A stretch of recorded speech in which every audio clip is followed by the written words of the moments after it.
Good morning, everybody. I'm going to share my screen and start talking about our new content creation process.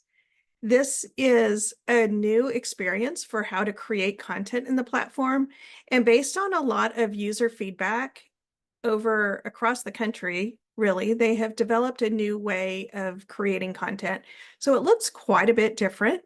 We were surprised ourselves when they rolled this out to the beta version.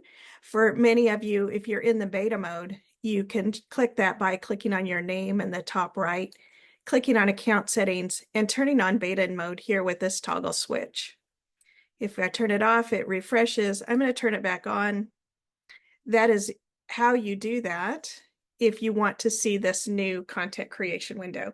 There are a few things that I like about it that are making it easier to create content. But whether you press this orange create content button or you hit this create content button up at the top, both get to this same window. First, you're going to see that it looks quite a bit different. You still have the pixel preview here on the right. At the top here, you're going to see that it really wants you to put a title in now. So this is something that we just created a video about in our support library because titles are important and they show up only in some places. But we're going to do a test title here. Title of post 1. This is going to show where it's publishing to.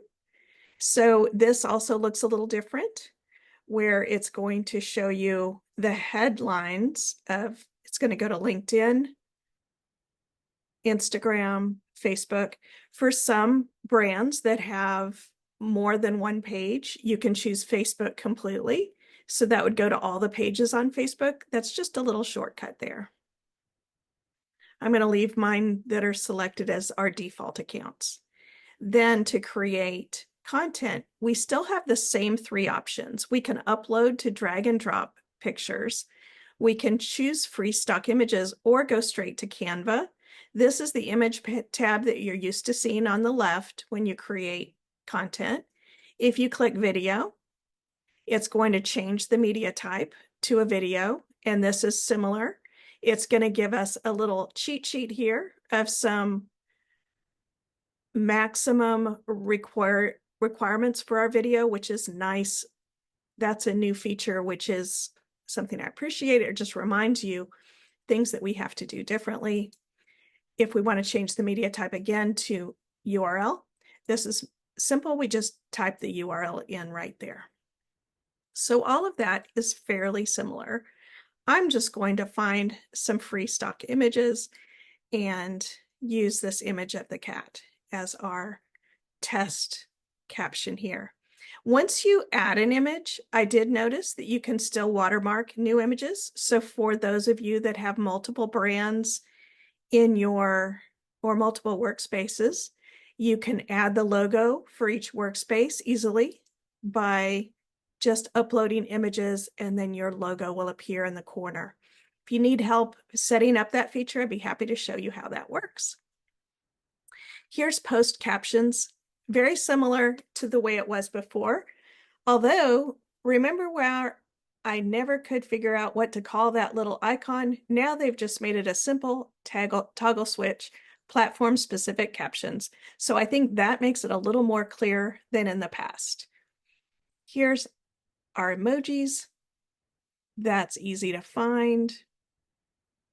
We can put an emoji in there. These are the hashtags. We can put our different hashtags that we have saved here. So those are all still there, accessible the way they had been.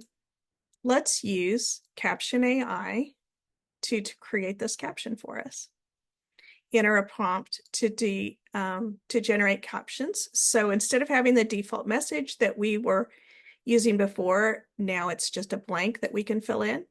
And this tone is right here. We can choose how many different captions we want to do. Let's do witty. Enter a prompt.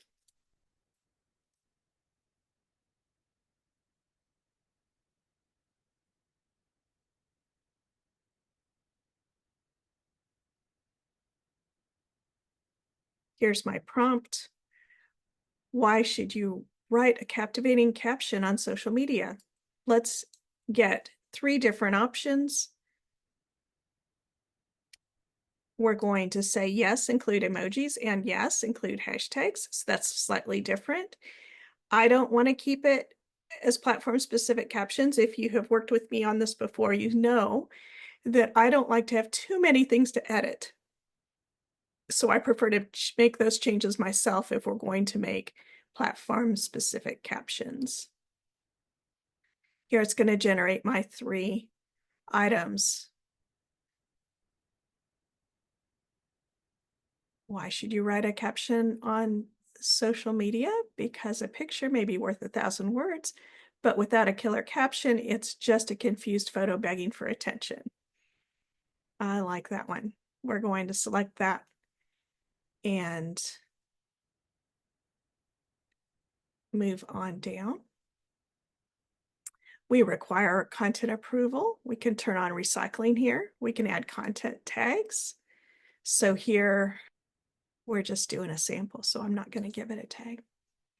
It requires approval, and this caption has more than 280 characters. So since we are posting to Twitter, we would have to edit that.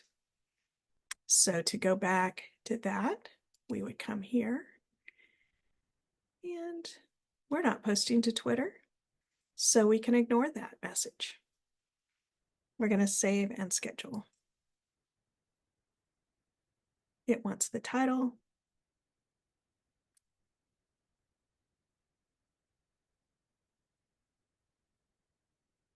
We're going to put it for the weekend and we'll schedule it. And that's it. That is how you use the new content creation window for a post. For a story, it just creates a little bit different view here, but basically makes it easier for you to know that a story and the format that's required for an image or a video. And for the last one, a cover photo, this is one that was kind of a hidden feature in the platform before. It's now more prominent, seeing it as one of the 3 options.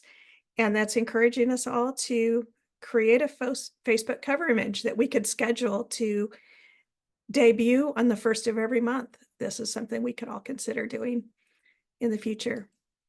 But that's it. That's the quick demo. Thanks for joining us today on the Marketing Meetup. We hope to see you again soon.